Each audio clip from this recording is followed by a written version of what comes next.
എൻ്റെ സാക്ഷി ഇന്നും നാളെ നാളെ കഴിഞ്ഞും പറഞ്ഞാൽ ഒന്നും തീരുകയില്ല. സമയം കൊടുത്ത് നോക്കണം. 5 മിനിറ്റ് പോലും ഇല്ല. സമയം അങ്ങ് കൊടുക്കണം. ആരെങ്കിലും ഇങ്ങനെ പറഞ്ഞു എന്നാച്ചാ പറ. ഇതെന്നാ പറയാണ്ടിരിക്കുന്ന? ബോംബെ ചെന്നു, ചായ കുടിച്ചു, കുട്ടപ്പൻ അവിടെ നിൽക്കുകയായിരുന്നു, ബാബുക്കുട്ടി അങ്ങോട്ട് പോയി, ഞാൻ ശിവശാമ അങ്ങോട്ട് പോയി. ഇതാണോ ഇതിൻ്റെ അവസാനം? യേശുവിനെ കുറിച്ച് 2 മിനിറ്റ്. നമുക്കിനി അല്പനേരം വചനം ധ്യാനിക്കാനായിട്ട് ഒരുങ്ങാം. എൻ്റെ മക്കളുടെ വിയോഗത്തെ പറ്റിയൊക്കെ പറഞ്ഞു. അതിനെക്കുറിച്ച് ഒരു വാക്ക് പറയാനുണ്ട്. ഞങ്ങൾ 5 പേരാണ്. അതിലേറ്റവും മൂത്ത ജ്യേഷ്ഠൻ, അദ്ദേഹത്തിൻ്റെ മകളെ വിവാഹം കഴിച്ച പയ്യൻ്റെ ജ്യേഷ്ഠൻ്റെ മോനാണ് ഒന്ന്. ഡയറക്ടറില്ല, എനിക്ക് കസിനാണെന്ന് പറയാം ആ കുഞ്ഞ്. പക്ഷെ ഒരാളെൻ്റെ നേരെ ജ്യേഷ്ഠൻ്റെ, രണ്ടാമത്തെ ജ്യേഷ്ഠൻ്റെ കൊച്ചുമോനാണ്. മരിച്ചുപോയ കുഞ്ഞിൻ്റെ അപ്പൻ എൻ്റെ മകനായിട്ട് വരും. അപ്പോൾ അവന് ഞാനുമായിട്ടൊരു 12 വയസ്സ് വ്യത്യാസമുള്ളൂ. അത്ര ചെറുപ്രായത്തിലുള്ള ഇതാണ്. മരിച്ച കുഞ്ഞ് അപ്പോൾ എൻ്റെ കൊച്ചുമോനാണ്. ഒരാൾ കസിൻ്റെ, ഒരാൾ ഡയറക്ടർ. ഈ കുഞ്ഞുങ്ങൾ രണ്ടാളും നല്ല വിശ്വാസികളാണ്. സൺഡേ സർവീസൊക്കെ കഴിഞ്ഞ് തൊട്ടടുത്ത ഒരാൾക്ക് +2 പഠനം, നമ്മുടെ ഹയർ സെക്കൻഡറി ഇവിടുത്തേന്ന് തോന്നുന്നു, +2 12th അതിൽ പോകണം. അടുത്തൊരാളിന് എൻജിനീയറിങ് സെക്കൻഡ് ഇയറാണ്, 18 വയസ്സ് പ്രായം. അവർ യോഗമൊക്കെ കഴിഞ്ഞിട്ട് ക്രിക്കറ്റ് കളിക്കാൻ പോയി തിരിച്ചു വരുമ്പോൾ അടുത്തൊരു കരിങ്കൽ ക്വാറിയുണ്ട്. അവിടെ ഈ ഫോട്ടോ എടുക്കാനൊക്കെ ആയിട്ട് കയറിയാണ്. പിന്നെ നടുക്കൂടൊരു ഈ റോഡ് ഉണ്ടല്ലോ പോലെ ഉണ്ടാവും. അപ്പോൾ അത് ഈ ചെളി വന്നടിഞ്ഞ് കിടക്കായിരുന്നു. അത് ഇവർ അറിഞ്ഞില്ല. അപ്പോൾ അങ്ങോട്ടിറങ്ങി 6 പേരെല്ലാം കൂടെ ഉണ്ട്. ഒരുത്തനങ്ങ് വീണു. ആ വീണവനെ രക്ഷിക്കാൻ മറ്റൊന്നിറങ്ങി. ആ 2 പേരും വെള്ളത്തിലേക്ക് പോകുന്നുണ്ട്. ഒരു വിധത്തിൽ ചിലരെ പിടിച്ചേറ്റി. അപ്പോൾ ഒരുവൻ സ്വന്തം അനിയനെ പിടിച്ചേറ്റി. പിന്നുള്ള എൻ്റെ ചേട്ടൻ്റെ മോനാണ് സ്വന്തം. അപ്പോൾ ഇവനെ തന്നെ ഇട്ടിട്ട് പോരാനൊരു മടി.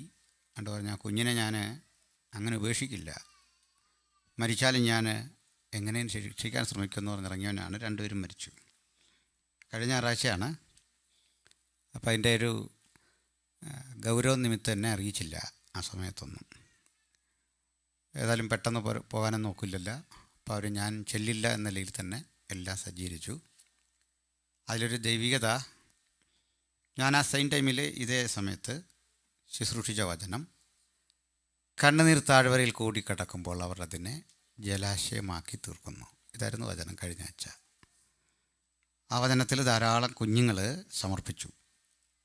അപ്പോൾ നമുക്ക് ദുഃഖമുള്ളപ്പോഴും അതിനെ അതിജീവിക്കുന്ന പ്രത്യാശ അല്ലേ, അതുണ്ടാവണം. അതിൽ സന്തോഷിക്കാൻ വകയുള്ളത് 2 ആളും ദൈവമക്കളാണ്, നല്ല രീതിയിൽ പോകുന്ന കുട്ടികളാണ്. അപ്പം അങ്ങനൊരു ദുഃഖവും പ്രയാസമൊക്കെ ഉള്ളപ്പോഴും ശുശ്രൂഷിക്കാനുള്ള ബലം ദൈവം എനിക്ക് തന്നു. എല്ലാത്തിനായും ദൈവത്തിന് മഹത്വം. ഞാൻ ആദ്യമാണ് US വരുന്നത്. മറ്റു പല രാജ്യങ്ങളിൽ പോയിട്ടുണ്ട്. മിനിസ്ട്രിക്ക് വേണ്ടി മുൻകൂട്ടി പറഞ്ഞ ഇടങ്ങളിൽ മാത്രമാണ് പോകുന്നത്. അങ്ങനെ കർത്താവിൻ്റെ ദാസനെ ഇവിടേക്ക് ക്ഷണിച്ചു. വലിയ സന്തോഷം നിങ്ങളെല്ലാം കാണാൻ കഴിഞ്ഞതിൽ. ഞാൻ വന്നതൊരു ഭൗതികമായ ഒരാവശ്യത്തിനും വേണ്ടിയല്ല. എനിക്ക് വേണ്ടതെല്ലാം ദൈവം സമൃദ്ധമായി തന്നിട്ടുണ്ട്. മിനിസ്ട്രി അവിടെ ചെയ്തു വരുന്നു. എൻ്റെ അംഗത്വം ഇന്ത്യ പെന്തക്കോസ്ത് ദിവസഭയിലാണ്. അവിടെ ഞാൻ IPCയിലെ പാസ്റ്ററല്ല, സാധാരണ നിങ്ങളെപ്പോലൊരു വിശ്വാസിയാണ്. പിന്നെ ഞാൻ പാസ്റ്ററാണ്, ശുശ്രൂഷ ചെയ്യുന്നതുകൊണ്ട് സ്റ്റേജിലൊക്കെ ഇരുത്തും, അല്ല ഇങ്ങനെ ഇരിക്കേണ്ടി വരും, അതേ ഉള്ളൂ. ഞാൻ തനിച്ച് ഒരു 10 വർക്ക് ചെയ്യുന്നുണ്ട്. അതിലൊരു ചർച്ചിലെ പാസ്റ്ററാണ്. അവിടെ പുതിയ ആളുകൾ, വിശേഷിച്ച് ഹിന്ദു മാർഗത്തിൽ നിന്നൊക്കെ വന്ന ധാരാളം ആളുകൾ, നാനാജാതി മതസ്ഥർ സുവിശേഷത്താൽ മുമ്പോട്ട് വരുന്നുണ്ട്. പഴയ ആളുകളെ അങ്ങനെ സ്വീകരിക്കാറില്ല. പുതിയ ആളുകൾ ജനുവനായിട്ട് കർത്താവിനെ അംഗീകരിച്ച് വരുന്നവരെ. അങ്ങനൊരു മിഷൻ കുല കൂട്ടുകാരൊക്കെ ചേർന്ന് ശക്തമായിട്ട് ചെയ്തു വരുന്നു. പ്രാർത്ഥനയിൽ ഓർക്കുക, നോർത്ത് ഇന്ത്യയിലൊക്കെ കുറേ മിനിസ്ട്രി ഉണ്ടായിരുന്നു. അപ്പോൾ അതൊന്നും മുമ്പോട്ട് കൊണ്ടുപോകാൻ പറ്റാത്ത ചില പരിസ്ഥിതി ഉണ്ട്. ദൈവമക്കളുടെ പ്രാർത്ഥനയിൽ മിനിസ്ട്രി ഓർക്കുക. ഞാൻ ഇവിടെ വന്നത് കുറേ പ്രസംഗങ്ങളൊക്കെ പറഞ്ഞു പോകുക എന്നൊരു ലക്ഷ്യത്തിലല്ല. വിശേഷിച്ച് യങ്സ്റ്റേഴ്സിനെ എയിം ചെയ്താണ് ഞാൻ ശുശ്രൂഷിക്കുക. ഇവിടെ ഒന്നും പ്രാർത്ഥിച്ചത് കർത്താവെ ട്രാക്റ്റ് കൊടുക്കാനും പബ്ലിക്കിൽ സാക്ഷിയാകാനും ഒക്കെ അവസരം കിട്ടുമെങ്കിൽ സന്തോഷം. അതിനുള്ള അവസരങ്ങൾ കിട്ടി. അങ്ങനെ ഫിലഡൽഫിയയിൽ കുറേ സ്ഥലങ്ങളിൽ പരസ്യയോഗം അതുപോലെ ട്രാക്റ്റ് കൊടുക്കാനും ഒക്കെയുള്ള അവസരം ഉണ്ടായി. കൺവെൻഷൻ പ്രസംഗിക്കുന്നുണ്ട്, അതിൽ സന്തോഷമാണ്. തെരുവിൽ നിന്ന് യേശുവിനെ പ്രസംഗിക്കുന്നത്.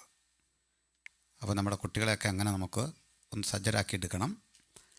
കുഞ്ഞുങ്ങളുടെ ഭാവിയെപ്പറ്റി ആശങ്കപ്പെടുന്നവർ അവരുടെ നിത്യതയെക്കുറിച്ച് കൂടിയുള്ള നല്ല സങ്കല്പങ്ങളിൽ വേണം ഇവിടെ ഇരിക്കാൻ. ഹല്ലേലൂയ. നല്ല ജോലി കിട്ടണം, നല്ല വിവാഹം കഴിക്കണം, ഇതൊക്കെ ആവശ്യമാണ്. ഏരൻ ഇന്നലെ തന്നെ കല്യാണം കഴിക്കാനൊക്കെ തീരുമാനിച്ചു. എന്നോട് ഇങ്ങോട്ട് പറഞ്ഞു. കാരണം ഇവിടെ ഒരു ബന്ധനം പോലെ ചിലർ കല്യാണം കഴിക്കുന്നില്ല. എന്നോട് പറഞ്ഞു 21 വയസ്സായി. ഞാനൊന്നും ചോദിച്ചല്ല. വചനം ക്രിയെന്ന് മറ്റവനെ കിടന്ന് പിടിക്കണം പോകുന്നതിന് മുമ്പ് കണ്ടോ. അപ്പോൾ വലിയ മാറ്റം വന്നുകൊണ്ടിരിക്കുകയാണ്. നമുക്കിനി നേരെ ഒരു വചനം വായിച്ച് അല്പം നേരം ധ്യാനിക്കാം. എന്താ പറയുന്നു? സന്തോഷമല്ലേ? ആ, അപ്പോൾ വായിക്കേണ്ട ഭാഗം വളരെ സിമ്പിളായിട്ടുള്ള ചില കാര്യങ്ങളാണ്. വിശുദ്ധ യോഹന്നാൻ്റെ സുവിശേഷം അതിൻ്റെ 1-ാം അധ്യായം 35 മുതൽ 40 വരെയുള്ള 5 വാക്യങ്ങൾ. Gospel of John chapter 2 verse 35.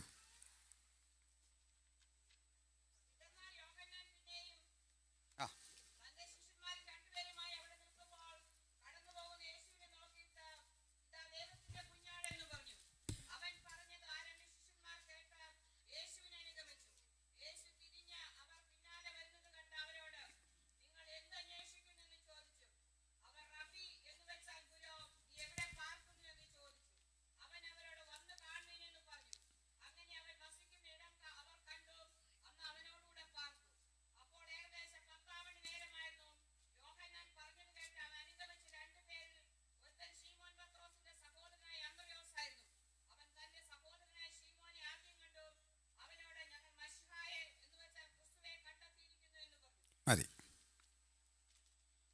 വലിയ വലിയ സന്തോഷമുള്ള ഒരു തിരുവചന ഭാഗം. ഞാൻ ഇങ്ങനെ പാസ്റ്റർ പറഞ്ഞെങ്കിലും അല്പം ശാന്തമായിട്ടാണ് പറയുന്നത്. അതിന് വിരോധമുണ്ടോ? അറിയണോ? എന്നിട്ട് വേണം ശബ്ദം കൂട്ടണമെന്നറിയാൻ. അച്ഛന് പണ്ടേ നമ്മൾ അറിയാൻ തോന്നുന്നല്ലേ, ബാംഗ്ലൂരൊക്കെ. അപ്പോൾ ആ ഒരു രീതിയിൽ പോകണോ? ശബ്ദം എടുത്ത് പറയണോ? ഇങ്ങനെ പോയപ്പോരേ അവിടെ കേൾക്കാം. അപ്പം അതിൻ്റെ ഇടയ്ക്ക് ശ്രദ്ധയോട്ടിരിക്കുകയും വേണം, ഉറങ്ങരുത്. സ്തോത്രം. ആൾ പറയാറുണ്ട്, ഈ ഉറങ്ങുമ്പോൾ അവരെയെല്ലാം കൊണ്ടൊരു ഹല്ലേലിയൊക്കെ പറയിപ്പിക്കണം. ഉറങ്ങുന്നവൻ പറയേണ്ടതാണോ ഹല്ലേലിയ? അവനുറങ്ങട്ടെ. നിങ്ങൾക്കറിയാം എന്തുകൊണ്ടാണ് ഈ സഭായത്തിനൊന്ന് ആളുകൾ ഉറങ്ങുന്നത്? എൻ്റെ പ്രധാന വിഷയം, അവരൊരു സെക്യൂരിറ്റി ഫീൽ ചെയ്യുന്നുണ്ട്, ഒരു സുരക്ഷിതത്വം. ഉറങ്ങട്ടെ. ഉറക്കം കിട്ടാത്തവരോട് ഒന്ന് ഉറങ്ങുന്നത് എന്തുകൊണ്ടാണ്? നമ്മൾ വളരെ സെക്യൂറാണ്, അതുകൊണ്ടാണ്. അതിൻ്റെ ഒരു സമാധാനമാണ്. ഉറങ്ങിക്കൂ ധൈര്യമായിട്ട്. ബാക്കി ആളുകൾ ശ്രദ്ധിക്കണം. ഇത് ഗോസ്പൽ ഓഫ് ജോൺ 4-ാം സുവിശേഷം. 4 സുവിശേഷങ്ങളിൽ 4-ാമത്തതാണ്. ഒരു വ്യത്യസ്ത സുവിശേഷമാണ്. ആക്ച്വലി ഇല്ലിറ്ററേറ്റായൊരു മനുഷ്യൻ്റെ എഴുത്താണ്. ഇല്ലിറ്ററേറ്റ് എന്ന് പറയാൻ പറ്റില്ല, അത്യാവശ്യം എഴുത്തും വായന അറിയാം, സ്കോളറല്ല. ബൈബിളിൽ തന്നെ ഉണ്ട്, യോഹന്നാനും പത്രോസും പഠിപ്പില്ലാത്തവരും സാധാരണ മനുഷ്യരും ആയിരുന്നു. അപ്പോൾ എന്താ ഗോസ്പൽ അല്ലെങ്കിൽ മിനിസ്ട്രി എന്ന് പറഞ്ഞാൽ? Ordinary peoples performing extraordinary work. അസാധാരണ പ്രവൃത്തി, സാധാരണ മനുഷ്യൻ്റെ അസാധാരണ പ്രവൃത്തിയാണ് നമുക്ക് ഈ പുസ്തകത്തിലെല്ലാം കാണാൻ പറ്റുന്നത്. അപ്പോൾ അസാധാരണ പ്രവൃത്തി ചെയ്യാൻ ആഗ്രഹമുണ്ടോ? ആദ്യം പറയേണ്ടത്, ഞാനൊരു സാധാരണ മനുഷ്യൻ, എൻ്റെ കൃപ അടിയന് വേണം, അങ്ങയുടെ ശക്തി അടിയന് വേണം, അങ്ങയുടെ സാന്നിധ്യം അടിയന് വേണം. മസിൽ പിടിച്ചിരുന്ന സാധാരണ പ്രവൃത്തി പോലും ചെയ്യാൻ പറ്റില്ല. നമുക്ക് ദൈവസ്ഥാനിൽ താഴണം. കർത്താവേ, നിൻ്റെ വലിയ പ്രവൃത്തിക്ക് എന്നെ ഒരു ചാലക ശക്തിയാക്കണമേ. പ്രാർത്ഥനയോടിരിക്കുന്നവർക്ക് വചനം വലിയ വിടുതലയക്കും. നീറിപ്പുകയുന്ന ഹൃദയങ്ങൾക്ക് വലിയ വിടുതലാണ് ഇന്ന് വചനം തരാൻ പോകുന്നത്. വചനത്തിൻ്റെ സുശക്തമായ ആ ഇടപെടലിലേക്ക് ഒക്കെ പ്രാർത്ഥനയോടടുത്ത് വരണം. വചനത്തിൻ്റെ കേൾവി രോഗശാന്തിയാണ്. വചനം വ്യഥകളെ അതിജീവിക്കുന്ന ഒരു പുത്തൻ ഉണർവാണ്. വചനം തരുന്ന ആ ഉണർവിൽ വേണം നമ്മൾ അഭിരമിക്കാൻ നിലകൊള്ളാൻ. അപ്പോൾ നമുക്ക് ഈ പുസ്തകത്തെക്കുറിച്ച് ഒന്ന് പഠിച്ചും ഗ്രഹിച്ചും മനസ്സിലാക്കിയും പോകണം. പഠനം നടക്കണം, ധ്യാനം നടക്കണം, വിടുതൽ നടക്കണം, ഉണർവുണ്ടാകണം. ഇതെല്ലാം ഇതിൽ വേണം. അങ്ങനെയല്ലേ? അപ്പോൾ ഈ സുവിശേഷം ആക്ച്വലി യേശുവിൻ്റെ ജീവചരിത്രമല്ല. യേശുവിൻ്റെ ജീവചരിത്രം എഴുതാൻ പറ്റില്ല. അത് യോഹന്നാനാണ് പറഞ്ഞത്. യേശു ചെയ്ത മറ്റു പലതുമുണ്ട്, അത് റെക്കോർഡ് ആക്കാൻ പറ്റില്ല. ആ എഴുതിയ കൃതികൾ ലോകത്ത് തന്നെ ഒതുങ്ങില്ല. അപ്പോൾ 33.5 വയസ്സ് വരെ ജീവിച്ചിരുന്ന, മരിച്ചടക്കപ്പെട്ട് ഉയർത്തെഴുന്നേറ്റ കർത്താവായ യേശുക്രിസ്തുവിൻ്റെ ജീവിതത്തിലെ സുപ്രധാനങ്ങളായ പല കാര്യങ്ങൾ യോഹന്നാൻ എഴുതിയില്ല. യോഹന്നാൻ എഴുതാതെ വിട്ടത് യേശുവിൻ്റെ കന്യകാജനനം ഈ പുസ്തകത്തിൽ ഇല്ല. യേശുവിൻ്റെ ഈജിപ്തിലേക്കുള്ള പലായനം ഈ പുസ്തകത്തിൽ ഇല്ല. നസ്രത്തിലെ വളർച്ച ഈ പുസ്തകത്തിൽ ഇല്ല. 12-ാം വയസ്സിൽ ദേവാലയത്തിൽ നടന്ന സംവാദം ഈ പുസ്തകത്തിലില്ല. ഒറ്റ വാക്കിൽ പറഞ്ഞാൽ 30-ാം വയസ്സിൽ യേശു എന്ത് ചെയ്തു തുടങ്ങി. അതിനുമുമ്പ് പ്രീ എക്സിസ്റ്റൻസ് ഓഫ് ക്രൈസ്റ്റ് പറയുന്നുണ്ട്. ആദിയിൽ വചനം ഉണ്ടായിരുന്നു. ജഡമെടുത്തു വന്ന യേശുവിൻ്റെ 30-ാം വയസ്സിൽ ആരംഭിച്ച് 33.5 വയസ്സിൽ യേശുവിൻ്റെ ഔദ്യോഗിക ശുശ്രൂഷ പര്യവസാനിക്കും വരെയുള്ള 3.5 കൊല്ലങ്ങളാണ് ഈ സുവിശേഷം. ഈ 3.5 കൊല്ലങ്ങളും ഇതിലില്ല. ഈ 3.5 കൊല്ലങ്ങളിൽ നിന്ന് പെറുക്കിയെടുത്ത 10 മുതൽ 12 വരെ ദിവസങ്ങൾ. How Jesus spend his 12 days, 10 to 12 days during his earthly ministry. ഈഹലോകത്തിലെ ശുശ്രൂഷയിൽ യേശുവിൻ്റെ 12 ദിവസങ്ങൾ, 10 മുതൽ 12 വരെ. എന്ത് പറ്റി മോനെ സൗണ്ടിന്? എൻ്റെ സൗണ്ടിൻ്റെ പ്രശ്നമാണോ ഇതാണോ? ഈ പാസ്റ്റർമാരുടെ സൗണ്ട് പൊതുവെ ഒരു പ്രശ്നമുണ്ട്. മിക്സർ പോലൊരു സൗണ്ട് അല്ലേ? ഞാൻ ഇടയ്ക്ക് പറഞ്ഞൊരു കാര്യം വിവാദമായി. 18 വയസ്സുള്ളൊരു പയ്യൻ, അവൻ ആവശ്യത്തിലധികം സൗണ്ട് എടുത്ത് എൻ്റെ ഒരു സ്റ്റുഡൻ്റായിരുന്നു. ഞാനവനെ വഴി കണ്ടപ്പോൾ ചോദിച്ചു, ജേക്കപ്പ എങ്ങനെ എന്നാണ്ട് വാർത്തൊക്കെ?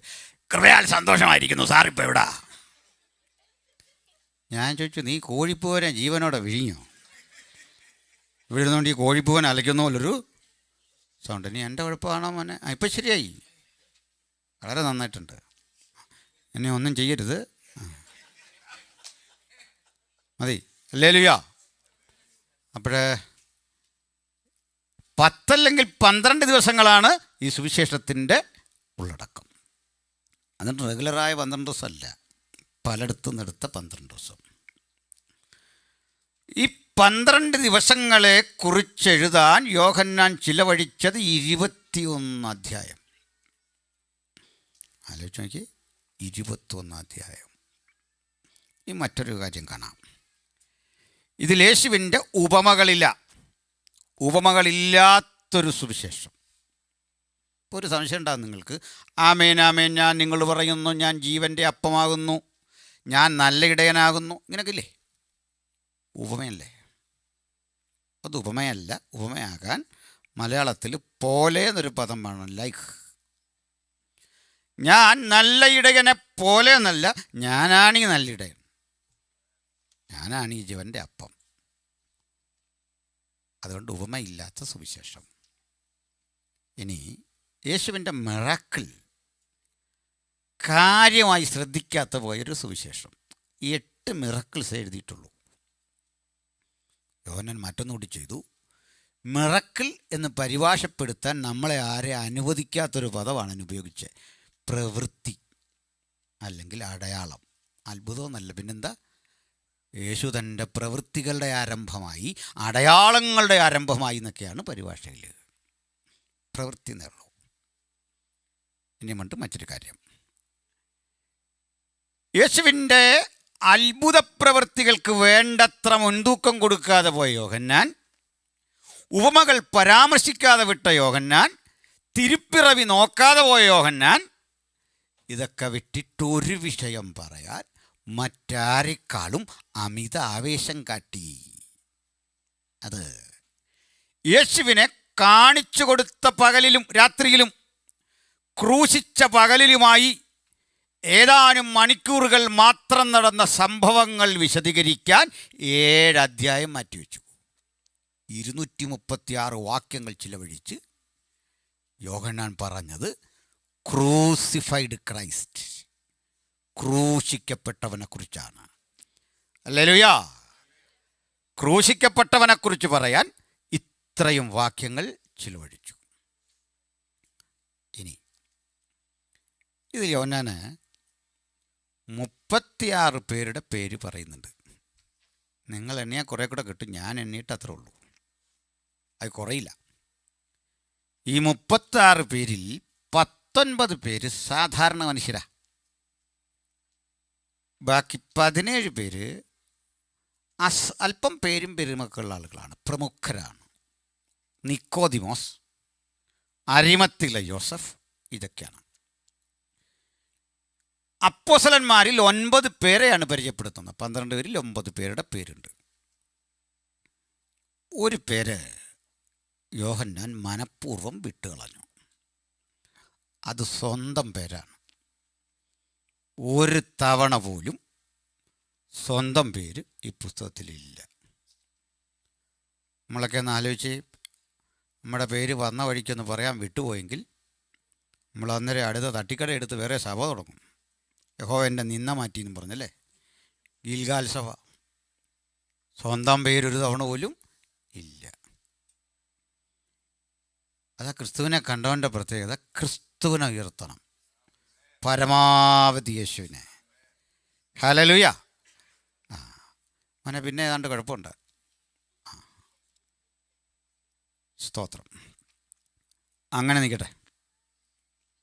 അപ്പോൾ പരമാവധി യേശുവിനെ ഉയർത്തി, തൻ്റെ പേരില്ല. അത് യോഹന്നാൻ്റെ മാത്രം കാര്യമില്ല കേട്ടോ. ബൈബിൾ എഴുത്തുകാരും സ്വന്തം കാര്യം അങ്ങനെ പറയില്ല.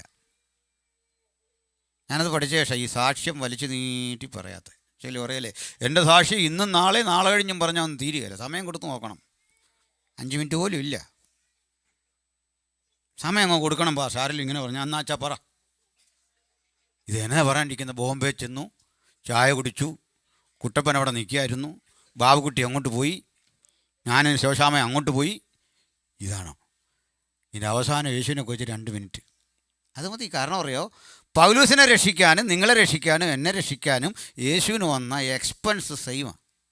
സ്വന്തം രക്തം. അങ്ങനെയാ. ഈ പാപത്തിൻ്റെ കണക്ക് പറഞ്ഞ് ഞാൻ അതിലേ പോയി എന്ന് പറഞ്ഞ് പരോളിൽ ഇറങ്ങി വന്നാൽ ഈ നിൽക്കുന്നതെന്നൊക്കെ പറയുമ്പോൾ നമുക്കൊരാവേശം. ഇതൊക്കെ കേൾക്കുന്നവർക്ക് ഭയങ്കര ഡിമാൻഡാണ്. പരോളിൽ ഇറങ്ങിയവൻ്റെ സാക്ഷി കേൾക്കാൻ ആളുകളങ്ങ് കൂടി. ഇവൻ കുത്തി കൊന്നു, വെട്ടി, വെള്ളമടിച്ചു എന്ന് കേൾക്കുമ്പോൾ ഒരിക്കലും യുദ്ധം ചെയ്യാത്തവർ ഫ്രണ്ടിലിരുന്ന് ഇല്ലാത്ത ശക്തി ഉപയോഗിച്ചാൽ കൈയടിക്കുക. മനസ്സിലായോ? ശ്രദ്ധിച്ച്. അപ്പം തൻ്റെ കാര്യം ഒട്ടും പറയുന്നില്ല ബൈബിൾ എഴുത്തുകാർ. മത്തായിയുടെ സുവിശേഷം എടുത്താൽ പുള്ളി രക്ഷിക്കപ്പെട്ട കഥ പറയുക. ലേവി എന്ന ഒരു മനുഷ്യൻ ചുങ്കസ്ഥലത്തിരുന്നിരുന്നു. ഇങ്ങനെ വേറൊരു പേരാ ലേവി. യേശു പറഞ്ഞു, കുഞ്ഞെ കളഞ്ഞിട്ട് വരാൻ. അന്നേരം അവനങ്ങ് പോയി, തീർന്നു. ഇത്രേ ഉള്ളൂ. നമ്മളാണെങ്കിൽ എത്ര പേജ് എഴുതും? ഇതൊക്കെ അറിയണ ഒരു സുവനീർ ഇറക്കി നോക്കാൻ അറിയാം നമ്മുടെ അവസ്ഥ എന്ത് വന്നു. മനസ്സിലായില്ലേ? ഇനിയാണ് ലൂക്കോസ്. പൗലോസ് അനുഭവിച്ച സകല കഷ്ടതകളും കൂടെ നടന്ന് അനുഭവിച്ച മനുഷ്യൻ്റെ പേരാ ലൂക്കോസ്. പക്ഷെ ഈ മനുഷ്യൻ ഒരിക്കൽ പോലും ഈ കഷ്ടതയെപ്പറ്റി പറഞ്ഞില്ല, എങ്ങും പറഞ്ഞില്ല. പലവട്ടം പട്ടിണി, ഉറക്കിളപ്പ്, ആപത്ത്, കടലിലെ ആപത്ത്, ഇതെല്ലാം കൂടെ നടന്ന് അനുഭവിച്ചെന്ന്. അപ്പം നിങ്ങൾ ഓർക്കും ഇതെങ്ങനെയാണ് ഞാൻ കണ്ടുപിടിച്ചതെന്ന്. നമ്മുടെ പൊതു ജീവിതത്തിൻ്റെ തുടക്കം ഒരു ജേർണലിസ്റ്റായിട്ടായിരുന്നു. അതറിയായിരിക്കും അല്ലേ? അറിയാം. അത് ജേർണലിസ്റ്റുകൾ എന്ത് ചെയ്യും? ഇതൊക്കെ പോയി കണ്ടുപിടിക്കും. അങ്ങനെ കണ്ടുപിടിച്ചപ്പോൾ ബൈബിൾ വായനയെ കണ്ടുപിടിച്ച ഒരു കാര്യമുണ്ട്. ലൂക്കോസ് ഉണ്ടായിരുന്നു. എങ്ങനെ മനസ്സിലാക്കിയെന്നറിയണ്ടേ? അവിടെ പറയണേ, ഞങ്ങൾ അവിടുന്ന് യാത്ര ചെയ്ത് ത്രോവാസിലേക്ക് പോയി. ഞങ്ങൾ അവിടുന്ന് ഞങ്ങൾ സമത്രക്കയിലേക്കും രക്ഷപ്പെട്ട ശേഷം ദ്വീപിൻ്റെ പേര് മെലിത്ത എന്ന് ഞങ്ങൾ ഗ്രഹിച്ചു. ഞങ്ങൾ ഒരു തെളിവ്. ഇനി തെളിവ് വേണോ? വൈദ്യനായ പ്രിയ ലൂക്കോസും എന്നോടുകൂടെ ഉണ്ടായിരുന്നു. Saint Paul. നമ്മളൊക്കെ ഇത് എഴുതിയെങ്കിൽ എങ്ങനെ എഴുതേനെ? പൗലോസ് ആ പഞ്ചായത്തിൽ പോലും ഉള്ളതായിട്ട് എഴുതുകയല്ല. ഞാൻ അനുഭവിച്ച കഷ്ടപ്പാടുകൾ, ത്യാഗം എന്നെല്ലാം പറഞ്ഞ് നീട്ടിയടിച്ച് അപ്പോസ്തല പ്രവൃത്തി എൻ്റെ പ്രവൃത്തിയാക്കി മാറ്റിയനെ. നമ്മുടെ കുഴപ്പം ഇതാന്ന്. ഇന്ന് വലിയ ദൂതൊന്നും കേട്ടില്ലെങ്കിലും നമുക്ക് ഇവിടെ നിന്നൊന്ന് മാറണം, ഈ മാനസികാവസ്ഥയിൽ നിന്ന്. വേണ്ടേ?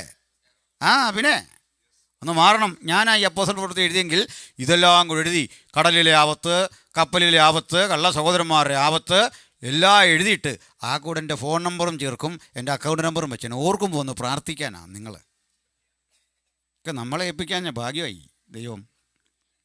അപ്പോൾ നമ്മളെ പലതും ഏൽപ്പിക്കാത്തത് എന്തുകൊണ്ടാ? സ്വാർത്ഥത. ക്രിസ്തുവിനെ കണ്ടവന് സ്വാർത്ഥത ഉണ്ടാവില്ല.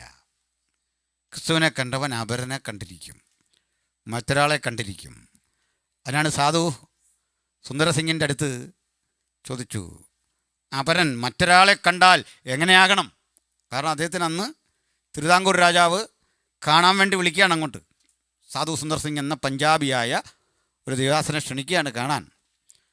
രാജാവ് റെയിൽവേ സ്റ്റേഷനിലേക്ക് അന്ന് വാഹനം വിട്ടു. പക്ഷേ സുന്ദരസിംഗ് അതിനേക്കാളൊക്കെ നേരത്തെ വന്ന് ഇതിൻ്റെ മുമ്പിൽ നിൽക്കുക, കൊട്ടാരത്തിൻ്റെ മുമ്പിൽ. കൊട്ടാര വളപ്പിൽ നിൽക്കുന്ന ആ മനുഷ്യൻ്റെ അടുത്ത് എന്നിട്ട് പറഞ്ഞു, ഞാൻ ഇന്ന ആളാ കാണാൻ വന്ന. ഈ മനുഷ്യൻ ഓടി രാജാവിൻ്റെ അടുത്ത് എന്നിട്ട് പറയാണ്, പ്രഭു, ആ രാജവാദിയുടെ മുമ്പിൽ ഒരു ജീസസ് നിൽക്കുന്നു പ്രഭു, വിളിച്ചുകൊണ്ട് വരട്ടെ പ്രഭു. അത്ര തേജസ്സാണ് മുഖകാന്തി. സ്തോത്രം. ഒരു ജീസസ് അവിടെ നിൽക്കുന്നു. രാജാവ് ചോദിച്ചു, ഇദ്ദേഹത്തെ വിളിച്ചുകൊണ്ട് വന്ന് ആദരിച്ചിട്ട് ചോദിക്കുകയാണ്, അപരനെ മറ്റൊരാളെ എങ്ങനെ കാണണം? സുന്ദരസിംഗിൻ്റെ മറുപടി, അപരൻ എന്നൊന്നില്ലല്ലോ, അത് ഞാൻ തന്നെയല്ലേ. കഷ്ടപ്പെടുന്നൊരുവനെ കാണുമ്പോൾ മറ്റൊരുവനല്ല, അത് ഞാൻ തന്നെയാണ്. ഒറ്റപ്പെട്ട ഒരാളെ കാണുമ്പോൾ അത് മറ്റൊരാളല്ല, ഞാൻ തന്നെയാണെന്ന് കരുതുന്ന ഉദാത്ത സ്നേഹമാണ് ക്രിസ്തു ചെയ്യുന്നത്. അതുകൊണ്ട് നമുക്ക് സ്വയം മറക്കാം, യേശുവിനെ ഉയർത്താം. സ്തോത്രം. ഹല്ലേലൂയ. അപ്പോൾ ഇദ്ദേഹം തന്നെക്കുറിച്ച് പറയേണ്ട ചില സ്ഥലം വരും ഈ യോഹന്നാന്. അപ്പോൾ പറയാനൊരു ബന്ധമുണ്ട് യേശുവും യോഹന്നാനും തമ്മിൽ. എന്താ ബന്ധം? യേശുവിൻ്റെ അമ്മയായ മറിയയുടെ അനുജത്തി ശലോമിയുടെ മകനാണ് യേശു. യോഹന്നാൻ. അങ്ങനല്ലേ? അപ്പൻ്റെ പേര് സബദി. ഓക്കെ. ബൈബിൾ ക്വസിന് പിള്ളേർ ചോദിച്ചു, കോരപുത്രന്മാരുടെ അപ്പൻ്റെ പേര് പറയാം. അതും തെറ്റിച്ച പുള്ളികളുണ്ട്. അതാ രസം.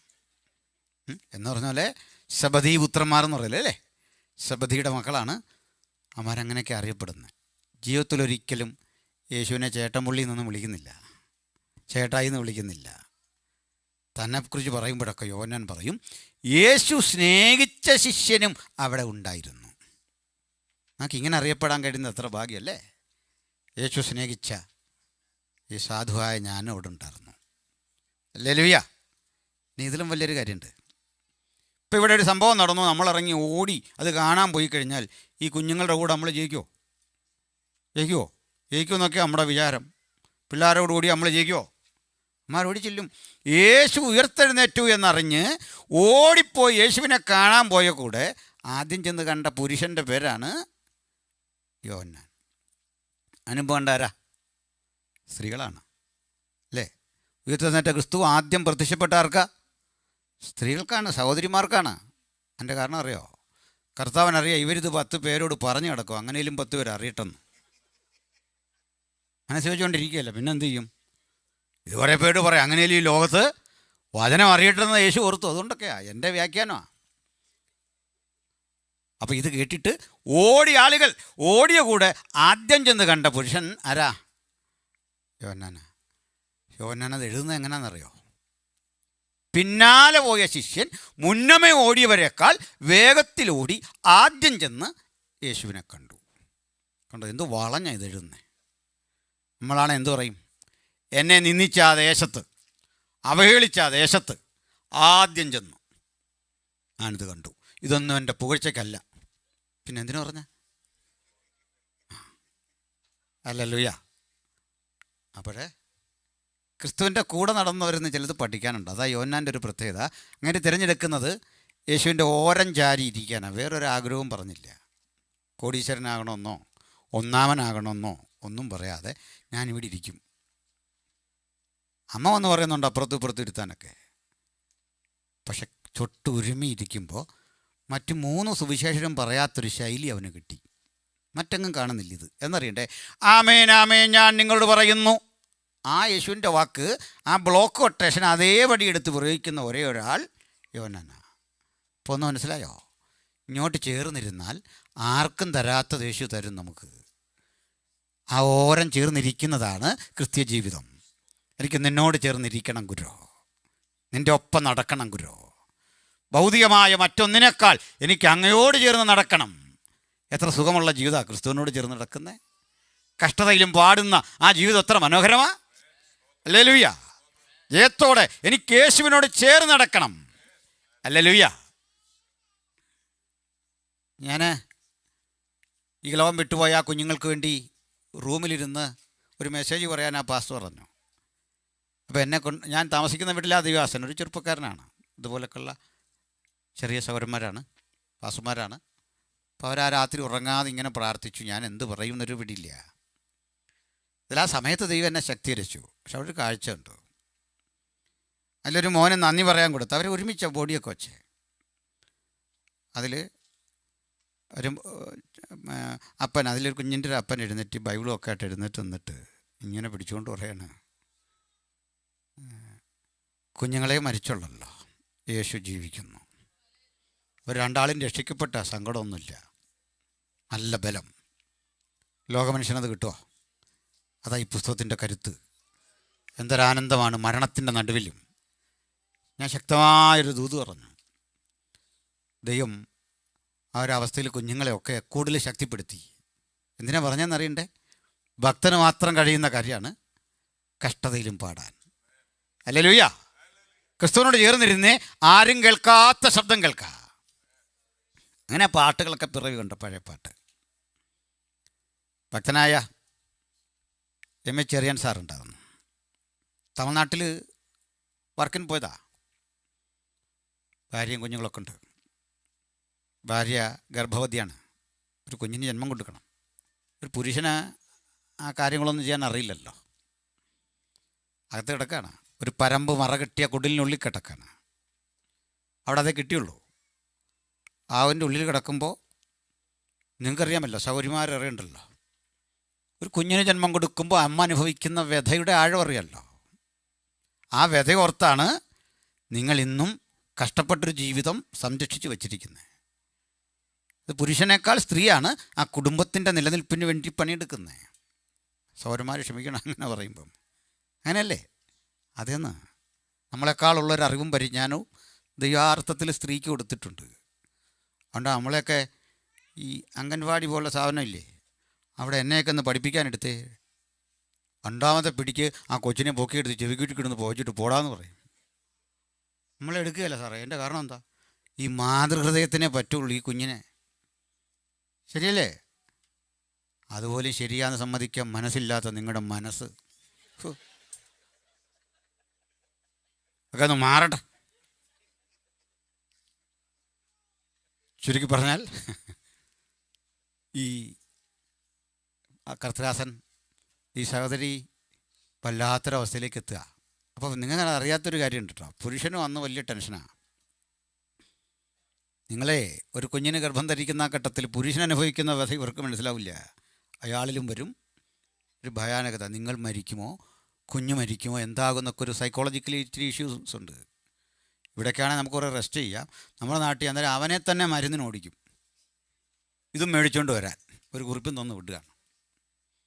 എൻ്റെ മോളെ ഇങ്ങനെ ഡെലിവറിയുടെ സമയത്ത് എനിക്ക് കുറേ കുറിപ്പ് തന്നപ്പോൾ ഞാൻ പറഞ്ഞു, ഞാൻ പ്രൈവറ്റ് ആശുപത്രി കൊണ്ടുവന്നേ, എനിക്ക് ഓടാൻ നേരമില്ല, നിങ്ങൾ വേണേ പോയി മേടിക്കാൻ പറഞ്ഞു. അന്നത്തെ പ്രായത്തിൽ അന്നത്തെ അരിശം അങ്ങനെയായിരുന്നു.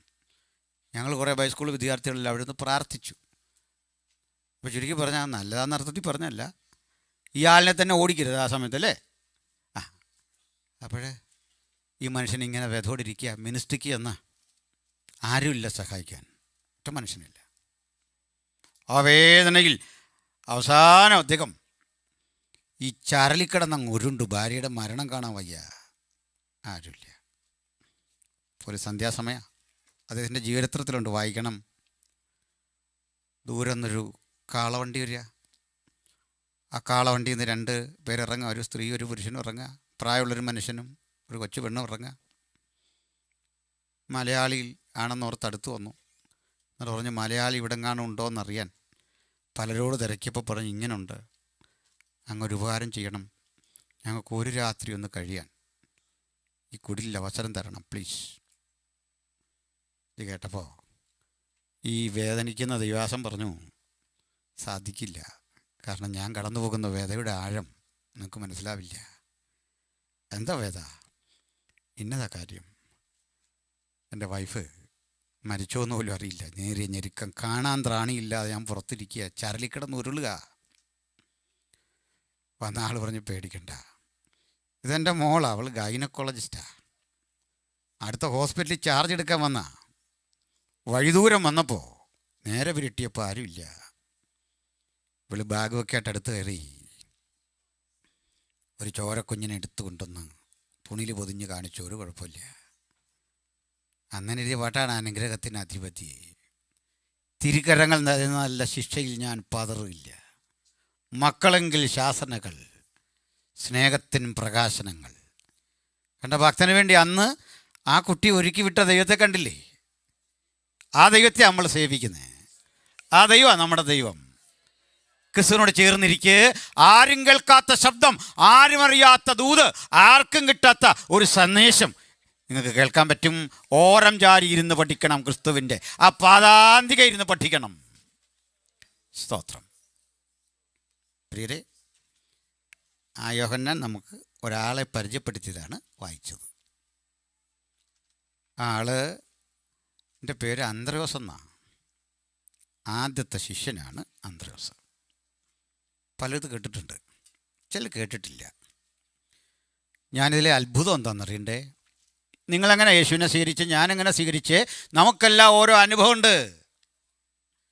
സമുദായം വിട്ടിറങ്ങാൻ, ഹിന്ദുമതം വിട്ടിറങ്ങാൻ, ഇസ്ലാമിനെ വിടാൻ, നിരീശ്വരവാദം വിടാൻ നിങ്ങൾക്കൊരനുഭവമുണ്ടൊരു കാരണം, ഒരു രോഗശാന്തിയുടെ, ഒരു ദൈവിക ഇടപെടലിൻ്റെ, എന്തെങ്കിലും ഒരു വിടുതലിൻ്റെ കാരണം. നല്ലത് തന്നെ. പക്ഷേ അന്ത്രയോസ് യേശുവിനെ അനുഗമിക്കുമ്പോഴേ യേശു ഒരു സെലിബ്രിറ്റി അല്ല, നസ്രത്തിലെത്ത അച്ഛൻ്റെ മകനാ. പേരും പെരുമയുമില്ലാത്ത നസ്രത്തിലെത്ത അച്ഛൻ്റെ മകനെ ചൂണ്ടിക്കാട്ടി സ്നാപക യോഹന്നാൻ പറയുക, ഇതാ ലോകത്തിൻ്റെ പാപത്തെ ചുമക്കുന്ന ദൈവത്തിൻ്റെ കുഞ്ഞാട്. വചനം കേട്ട മാത്രയിൽ ഇതുവരെ ഒരു അത്ഭുതവും ചെയ്യാത്ത, എടുത്തു പറഞ്ഞാൽ കടലിൻ മീതെ നടക്കാത്ത, 5 അപ്പം 5000 കൊടുത്തിട്ടില്ലാത്ത, യായിറോസിൻ്റെ മകളെ ഉയർപ്പിച്ചിട്ടില്ലാത്ത, ലാസറിനെ ഉയർപ്പിച്ചിട്ടില്ലാത്ത യേശുവിനെ നോക്കിയിട്ടേ സാധാരണ മനുഷ്യനെ നോക്കിയിട്ട് പറയുക, ഇവനാ ലോകത്തിൻ്റെ പാപത്തെ ചുമക്കെന്ന് പറഞ്ഞപ്പോൾ എന്നെയും നിങ്ങളെയും പോലെയുള്ള ഒരു സാധാരണ മനുഷ്യനെ കണ്ടിട്ട് ഇവനാണ് എൻ്റെ മശിഹ എന്ന തിരിച്ചറിവിൻ്റെ പേരാ വെളിപ്പാട്. അത് കണ്ടുകൊണ്ട് അന്ത്രയോസ് യേശുവിനെ തിരിച്ചറിഞ്ഞിട്ട് പിന്നാലെ ചെന്ന് ചോദിക്കുക, ഗുരു നീ എവിടെ പാർക്കുന്നു? ഇതിച്ചിരി കട്ടിയാ, കാരണം ഇങ്ങനൊരുവനെ തിരിച്ചറിയുക, അത്ഭുതം ചെയ്യുന്നവനെ ആളുകൾക്ക് തിരിച്ചറിയാം. പക്ഷെ ദൂത് കെട്ടിട്ടേ, ദൈവവചനത്തിൻ്റെ പ്രകാശനം അകത്ത് വന്നിട്ടേ തിരിച്ചറിഞ്ഞവൻ ഓടിച്ചെന്ന് തൻ്റെ സഹോദരനായ പത്രോസിനെ വിളിച്ചു. പത്രോസിനെ വിളിച്ചിട്ട് പറയുന്ന വാക്ക് അത്ഭുതരാ. ഇന്നലെ ഞാൻ പറഞ്ഞു, ഒരു ബൈബിള് കോപ്പി എഴുതുന്നവൻ്റെ 17 തരത്തിലുള്ള ശ്രമങ്ങളെക്കുറിച്ച് പറഞ്ഞു. ഇത് എഴുതുന്ന പുള്ളിയുടെ പേരാ ശാസ്ത്രി. അത് വ്യാഖ്യാനിക്കുന്നവരാണ് ആ പരീശനും സദൂക്കിനുമൊക്കെ. ഇവരൊക്കെ അന്നും കാത്തിരുന്ന് പഴയ നിയമവും ഇന്നലെ പറഞ്ഞ യെശയ്യാ 53 വായിച്ചിട്ടേ മശിഹ ജനിക്കുന്നത് എവിടെയെന്ന് ന്യായവാദവും തർക്കശാസ്ത്രവുമൊക്കെ പഠിച്ച് തർക്കിച്ചു കൊണ്ടിരിക്കുമ്പോൾ അവർക്ക് സംശയം, അവിടെയാണോ ഇവിടെയാണോ അതാണോ ഇതാണോ, ഇങ്ങനെ സംശയിച്ചു കൊണ്ടിരിക്കെ ബേസൈദക്കടലിൻ്റെ തീരത്ത് ഒരു സാധു കുടുംബത്തിൽ ജനിച്ചു വളർന്ന ഒരു മത്സ്യബന്ധന തൊഴിലാളിയായ അന്ത്രയോസ് എന്ന മനുഷ്യൻ ഈ ദൂത് കെട്ടിട്ട്, സ്നാപകൻ്റെ പ്രസംഗം കേട്ടിട്ട് നേരെ അങ്ങോട്ട് ചെന്നിട്ട് തൻ്റെ അനുജനെ വിളിച്ചിട്ട് പറയുക, ഞങ്ങൾ മശിഹയെ എന്ന് വച്ചാൽ ക്രിസ്തുവെ കണ്ടെത്തിയിരിക്കുന്നു. ന്യായപ്രമാണവും പ്രവാചകന്മാരും പറയുന്നവനെ ഞാൻ കണ്ടെത്തി. ഗ്രീക്കിലെ പറയുക യുറീക്കോ. നമ്മുടെ മറ്റേ കക്ഷി പറഞ്ഞ ആർക്കിമിഡീസ് പറഞ്ഞ കാര്യം അത് കേട്ടില്ല കഥ. ആർക്കമിഡീസിൻ്റെ. അങ്ങനെയും പറഞ്ഞാൽ യുറീക്ക, നമ്മൾ യുറീക്ക എന്ന് പറഞ്ഞാൽ യുറീക്കോ എന്ന് വെച്ചാൽ ഞാൻ കണ്ടു. അങ്ങനെ ഗ്രാമാറ്റിക്കലി അങ്ങനെ വേണം പറയാൻ കറക്റ്റായിട്ട്. ഞാൻ കണ്ടു ആരെ? ന്യായപ്രമാണവും പ്രവാചകന്മാരും. ചുരുക്കത്തിൽ ആദ്യത്തെ ക്രൈസ്തവൻ്റെ ശബ്ദമാക്കട്ടെ, ആദ്യത്തെ ക്രിസ്ത്യാനിയുടെ പേരാ അന്ത്രയോസ്. പക്ഷേ ഈ 3 അപ്പോസ്തലന്മാരില്ലേ, പത്രോസ്, യാക്കോബ്, യോഹന്നാൻ, ആ കൂടെ വന്നോ? ലീഡർഷിപ്പ് വന്നില്ല. സുവിശേഷം എഴുതിയോ? ഇല്ല. ലേഖനം എഴുതിയോ? ഇല്ല. ഒരു പ്രസംഗം പറഞ്ഞ് കാണുന്നുണ്ടോ? ഇല്ല. പക്ഷെ വല്ല പരിഭവമുണ്ടോ? ഇല്ല. ഞാൻ ആദ്യം വന്നേന്ന് പറഞ്ഞേ, നമ്മളിപ്പോൾ ഞാൻ ആ ദേശത്തെ വേല ഇങ്ങനെ കൊണ്ടു നടന്നേന്ന് പറഞ്ഞ് നടക്കുകയാണ്. അവകാശവാദം പറഞ്ഞ് എന്തെങ്കിലുമൊക്കെ ചർച്ചിന് വാങ്ങിക്കൊടുത്തിട്ട് അതിൻ്റെ ക്ലെയിം. പണ്ട് നമ്മുടെ ഒരു അച്ചാന് ഒരു ഫാൻ മേടിച്ചു കൊടുത്തു. ഫാനൊക്കെ അപൂർവമായിരുന്നൊരു കാലമുണ്ടല്ലോ. ആ ഫാനിൽ അച്ചാൻ്റെ പേര് എഴുതി ഉണ്ണൂണിന്ന്. പിന്നെ ഇങ്ങനെ പറഞ്ഞുകൊണ്ടിരിക്കുക. അപ്പോൾ ഈ പുള്ളി ആരാണ്ടോട് സാക്ഷി പറഞ്ഞാണ്ട് വിഷയമായി. ഇപ്പം അതിൻ്റെ താഴെ ഒരു മനുഷ്യനിരിക്കുക. പുള്ളിക്ക് ഇത് ഇഷ്ടപ്പെട്ടില്ല. പുള്ളി അവിടെ നിന്ന് എഴുന്നേറ്റ് ദൂരെ പോയിരിക്കുക. ഭാഷ ചോദിച്ചാൽ എന്നാ അവിടെ പോയിരിക്കുന്നത്? അങ്ങനെ ഉണ്ണൂണ്ണി എന്നെ തണുപ്പിക്കണ്ടെന്ന്. ഇത്തിരി ആൾക്കാരാണ് നമ്മൾ. അങ്ങനെ ഉണ്ണൂണിയുടെ തണുപ്പെനിക്ക് പോട്ടെ ഇതാ. പക്ഷേ ഈ പുള്ളി ഇത് മിണ്ടുന്നില്ല. തന്നെ ആരെങ്കിലും ആക്കിയോ ഇതൊന്നും പുള്ളിക്ക് വിഷയമല്ല. ഈ മനുഷ്യനെ അല്ലല്ലയ്യ നേരെ അങ്ങ് ചെന്നിട്ട് കൂട്ടുകാരൻ്റെ പത്രോസിനോട് പറയുക, ന്യായപ്രമാണവും പ്രവാചകന്മാരും ഒക്കെ പറയുന്നവനെ ഞാൻ കണ്ടെത്തി. 3 സന്ദർഭങ്ങളിൽ നിങ്ങൾക്ക് ഈ അന്ത്രോസിനെ പക്ഷേ കാണാം. സുവിശേഷം എഴുതിയില്ല, അത്ഭുതം ചെയ്തിട്ടുണ്ടല്ലേ, അപ്പോസ്തലനാവില്ല, രേഖപ്പെടുത്തിയിട്ടില്ല, പിന്നെ ലേഖനം എഴുതിയില്ല, ഇതൊന്നും ചെയ്തില്ല, നേതാവായില്ല, ഒന്നാമനായില്ല. പക്ഷേ 3 രംഗങ്ങളിൽ കാണാം. ഒന്ന്, പത്രോസിനെ കൊണ്ട് യേശുവിൻ്റെ അടുത്ത് കൊടുത്തു. 2, 5 അപ്പവും 2 മീനുമുള്ളൊരു കുട്ടിയെ കണ്ടുപിടിച്ച് യേശുവിൻ്റെ അടുത്ത് കൊണ്ട് കൊടുത്തു. 3, ശമര്യർക്ക് സുവിശേഷം കേൾക്കണമെന്നറിഞ്ഞപ്പോൾ അവരെ വിളിച്ചുകൊണ്ട് പത്രോസിൻ്റെ അടുത്ത് കൊടുത്തിട്ട് പറഞ്ഞു, നീ പ്രസംഗിക്കാൻ. നമ്മളാണ് എന്ത് ചെയ്യുന്നത്? ശമര്യർ സുവിശേഷം കേൾക്കാൻ ഇങ്ങോട്ട് വരുമ്പോൾ അന്ത്രോസ് വഴി നെടുക്കി. എവിടെ പോവാ? പത്രോസിൻ്റെ അടുത്ത്. ഇവിടെ നിൽക്കും. ആരായി പത്രോസ് അറിയോ? ഇല്ല, എൻ്റെ അനിയനാ. അവനെങ്ങനെയാ വന്നതെന്നറിയോ? ഈ ഞാൻ പറഞ്ഞാലും അവൻ പറഞ്ഞാലും ഒക്കും. നിങ്ങളിവിടെ നിൽക്കും. ഇയാളിത് പറഞ്ഞ് കുളവാക്കി കളയും. ചില നല്ല കാര്യത്തിനാണ് സുവിശേഷം പറയുന്നത്. പിന്നെ നമുക്ക് ആ വഴി പോകണ്ട. ശരിയല്ലേ? ഞാനൊരുത്തരോട് ചോദിച്ചു, ഇപ്പോൾ ഇവിടെ വർക്ക് ചെയ്യുന്നത് 3-4 തവണ ചോദിച്ചപ്പോൾ ഇവനെ സംശയത്തോട് ചോദിച്ചാൽ എന്താ അങ്ങനെ ചോദിക്കുന്നത്? ഞാൻ പറഞ്ഞു, പിന്നെ നീ ആ വഴിക്ക് ആർക്കും പോകണ്ട, അതുകൊണ്ട് ഞാൻ പറഞ്ഞാന്ന് പറഞ്ഞു. ട്രാക്റ്റോ കൊടുത്ത് പോകുന്നതാണ് മനുഷ്യനെ പരിചയപ്പെടുന്ന ചിലർ. പണ്ട് ഒരു കശാപ്പുകാരൻ രക്ഷിക്കപ്പെട്ടു. നല്ല മനുഷ്യരായിരുന്നു.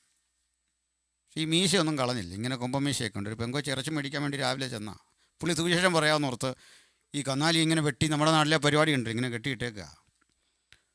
പുള്ളി ഈ കത്തി 2 തേപ്പും തേച്ച് ചോദിച്ചു, പേരെന്താന്ന് ചോദിച്ചു. അത് സൗമ്യ. ഇങ്ങനെ വെട്ടി വെച്ചു. വീണ്ടും ചോദിച്ചു, യേശുവിനെ രക്ഷിതാവായി സ്വീകരിച്ചിട്ടുണ്ടോ? കൊച്ചു പേടിച്ച് നിൽക്കുക. മിണ്ടാതെ എന്തോ പറഞ്ഞു. വീണ്ടും തേച്ചിട്ട് ഒരൊറ്റ വെട്ടും വെട്ടിയിട്ട് ചോദിച്ചു, സ്നാനപ്പെട്ടാണോ? അടുത്ത വെട്ടിന് ചോദിക്കുക, അഭിഷേകം പ്രാപിച്ചാണോ? കൊച്ചു ഇറച്ചി മേടിക്കാതെ ഓടിക്കളഞ്ഞു. അലറിക്കൊണ്ട് ഓടിയുന്നു. നല്ല കാര്യത്തിന് ചെയ്യുന്ന പാളിപ്പൂ. അത് വരാതിരിക്കാൻ അന്ത്രോസ് എന്ത് ചെയ്തു? പത്രോസിനോട് പറഞ്ഞു പ്രസംഗിക്കാൻ. 3 സന്ദർഭം. എന്താ മനസ്സിലായി? ഒരു സുവിശേഷകൻ്റെ ആത്മാവ് അന്ത്രയോസിൽ. ആത്മാക്കളെ കർത്താവിൻ്റെ സന്നിധിയിൽ കൊണ്ടുവരണം. ഇവിടെ ഇരിക്കുന്ന കുഞ്ഞുങ്ങൾക്കൊക്കെ ആ സ്പിരിറ്റ് കയറി വരണം. ജനത്തെ കർത്താവിലേക്ക് നേടണം. ഈ ശൂന്യതയൊക്കെ മാറണം. ഈ അവസ്ഥക്കൊക്കെ മാറ്റം വരണം. ഈ ദേശത്തെ മുഴുവൻ കർത്താവ് മാറ്റണം. ശുഭകരമല്ലാത്ത വാർത്തകളൊക്കെ നമ്മുടെ പരിസര ഇടങ്ങളിൽ നിന്ന് കേട്ടത് പാസ്റ്റർ ഒന്ന് പരോക്ഷമായി സൂചിപ്പിച്ചു. അതിൽ ദുഃഖിച്ചിട്ട് കാര്യമില്ല. മാറ്റിയെടുക്കാൻ കഴിയുന്ന ആത്മനിറവിൻ്റെ അനുഭവങ്ങൾ ഇതിനകത്തുനിന്ന് പൊട്ടിപ്പുറപ്പെടണം. ഒന്ന് സമർപ്പിക്കാൻ ആർക്ക് സാധിക്കും? പാട്ട് പാടുന്ന കുഞ്ഞുങ്ങൾ കയറി വന്നാട്ടെ. പാട്ട് പാടുന്നത് പെട്ടെന്ന് വന്നാട്ടെ. പാടി ആരാധിച്ച് ദൈവത്തിന് മഹത്വം കൊടുത്ത് നമ്മൾ പിരിയാൻ പോവുകയാണ്. പ്രിയപ്പെട്ടവരെ, അന്ത്രോസ് യേശുവിനെ കണ്ടെത്തി. ആ കണ്ടെത്തൽ ലോകത്തോട് വിളിച്ചു പറഞ്ഞു, ന്യായപ്രമാണവും പ്രവാചകന്മാരും പറയുന്നവനെ ഞങ്ങൾ മശികയെ കണ്ടെത്തി. ആ കണ്ടെത്തൽ ലോകത്തോട് വിളിച്ചു പറയാനുള്ള പ്രതിജ്ഞാബദ്ധതയാണ് ഇത് നമ്മളിലെല്ലാം ഉണ്ടാകേണ്ടത്. എനിക്കും പറയണം എൻ്റെ യേശു ആരാന്ന്. ഒരു കാര്യം മനസ്സിലാക്കിക്കോ, എത്രത്തോളം യേശുവിനെക്കുറിച്ച് പറയാൻ ആത്മാർത്ഥത വരുന്നോ അതിനനുസരിച്ച് പിതാവിൻ്റെ സന്നിധിയിൽ അവിടുന്ന് നമ്മളെക്കുറിച്ചും പറഞ്ഞുകൊണ്ടിരിക്കും. നമുക്കിന്ന് ഉറപ്പിക്കണം, ഇന്ന് സ്വർഗത്തിൽ എൻ്റെ പേരാകട്ടെ ചർച്ചാ വിഷയങ്ങളിലൊന്ന്. അതുകൊണ്ട് ഞാൻ അവനെക്കുറിച്ചും പറഞ്ഞുകൊണ്ടിരിക്കും. കിട്ടുന്ന ഇടങ്ങളിലൊക്കെ എൻ്റെ രക്ഷകനെ ഉയർത്തിക്കൊണ്ടിരിക്കും. അതുകൊണ്ട് നമുക്ക് ചേർന്നൊരു പാട്ട് പാടി കർത്താവിനെ മഹത്വപ്പെടുത്താം. പാട്ട് അറിയാമല്ലോ അല്ലേ?